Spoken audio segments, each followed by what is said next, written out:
राजस्थान में और मैं हूं आपके साथ कशिश ऋषभ आनंद और बुलेटिन की शुरुआत करेंगे इस वक्त की बड़ी खबर के साथ जो कि जयपुर से सामने आ रही है। खनिज विभाग की ये कैसी कमजोर पैरवी, ये सवाल उठ रहे हैं। दरअसल 294 करोड़ की पेनल्टी वसूली में कमजोर पैरवी। कोर्ट में कमजोर पैरवी की वजह से वसूली पर स्टे लगा। फूलिया कला भीलवाड़ा की एक बजरी लीज पर जुर्माना लगाया। विभाग ने लगाया बजरी लीज पर जुर्माना और लीज धारक आशु सिंह भाटी पर ये जुर्माना लगाया गया। सरकार ने पूर्व में छोटे मामलों में भी दिल्ली से बड़े वकील किए थे हायर। गोपाल सुब्रमण्यम, नरसिम्हन, इसके अलावा तुषार मेहता जैसे बड़े वकील यहां पर खड़े किए गए थे। लेकिन इस बार विभाग ने पैरवी के लिए छोटे वकीलों को आखिर क्यों लगाया, इस पर भी सवाल उठ रहे हैं। विभाग के इस निर्णय पर उठ रहे हैं सवाल। आखिर इतनी बड़ी पेनल्टी वसूली के लिए विभाग ने बढ़ती क्यों ढिलाई, या फिर लीज धारक को फायदा पहुंचाने के लिए इस तरीके की ढिलाई बरती गई, जबकि लीज धारक ने सामने खड़े किए थे बड़े और महंगे वकील। अवैध बजरी खनन पर विभाग ने लगाया था 294 करोड़ रुपए का जुर्माना। लीज धारक ने 92,740 टन अवैध बजरी का खनन परिवहन किया, जिस पर विभाग ने पर्यावरण क्षतिपूर्ति समेत 294 करोड़ रुपए का जुर्माना लगाया था। लेकिन कमजोर पैरवी की वजह से इस जुर्माने पर स्टे लग गया। अब ऐसे में बड़े सवाल ये उठ रहे हैं कि आखिर इतने बड़े जुर्माने के लिए छोटे वकील क्यों लगाए गए, जबकि इससे पहले कई मामलों में विभाग द्वारा दिल्ली से बड़े बड़े वकील लगाए गए थे। लेकिन इस पूरे मामले में जबकि इतना बड़ा ये मामला था, इसमें आखिर छोटे वकील क्यों लगाए गए, कमजोर पैरवी क्यों की गई, जिसकी वजह से वसूली पर स्टे लगा है।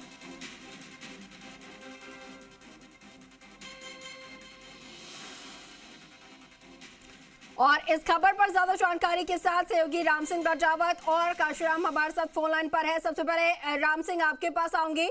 सबसे पहले आखिर ये क्या पूरा मामला है, इसके बारे में जरा जानकारी दीजिए। देखिए, ये भीलवाड़ा जिले में जो बजरी खनन से जुड़ा ये मैटर था और इसमें जो अवैध जो खनन को लेकर विभाग ने जो पेनल्टी इम्पोज करी है और विभाग ने वसूली के लिए बाकायदा आदेश जारी किए और उन आदेशों को लेके जो लीज धारक है वो न्यायालय चले गए और न्यायालय में विभाग की आप ये देखिए कमजोर पैरवी देखिए, तैयारी देखिए, इतनी ढिलाई बरती की विभाग ने और लीज धारक ने महंगे वकील खड़े किए और तो और पूरी तैयारी के साथ, और विभाग का पक्ष वहाँ कमजोर पड़ा और न्यायालय से जो है फिलहाल स्टे मिल गया। और ये न्यायालय ने फिलहाल 23 मई तक जो है माइंस जो है कैंसिल करने की, जो लीज कैंसिल करने पर भी फिलहाल न्यायालय ने स्टे दिया है, 23 मई तक था। लेकिन सवाल उस न्यायालय के फैसले के बाद सवाल ये खड़े हुए कि विभाग की इतनी कमजोर पैरवी क्यों हुई और वकील, जब बात छोटे छोटे मामलों में बड़े बड़े वकील किए जाते हैं, सरकार ने बड़े बड़े हाल के पिछले मामलों में सामने आया और कई विभागों में और कई खनिज विभाग के भी कई मामलों में जब बड़े बड़े वकील किए गए थे तो विभाग के पक्ष में पक्ष में फैसला आया। लेकिन इस बार कमजोर पैरवी क्यों हुई, क्यों की गई और सोशल मीडिया भी चर्चा का विषय बना हुआ, क्या लीज धारक को फायदा पहुंचाने के लिए विभाग ने इस मामले में इतनी ढिलाई बरती और पैरवी मजबूती से न्यायालय के समक्ष जो है मजबूती से अपना पक्ष नहीं रखा विभाग ने और इसकी वजह से जो है विभाग को बेकफुट मानना पड़ा और फिलहाल स्टे मिल गया। वरना होना ये चाहिए था, बड़े वकील वहां पे खड़े किए जाने चाहिए पैरवी के लिए, जिससे जो है 300 करोड़ का मैटर है ये और विभाग की जो ढिलाई सामने आई है। बिल्कुल, विभाग की ढिलाई यहाँ पर सामने आई है। ठीक है राम सिंह, काशीराम भी हमारे साथ फोन लाइन पर बने हुए हैं।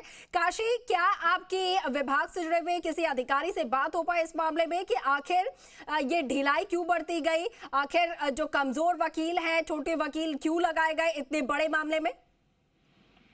जी देखिए, हमने इस मामले में खान विभाग के निदेशक दीपक तंवर से लेकर जो प्रमुख सचिव हैं टी रविकांत तक उनसे पक्ष जानने का प्रयास किया, लेकिन इस वो पूरे मामले में कुछ भी बोलने से बच रहे हैं।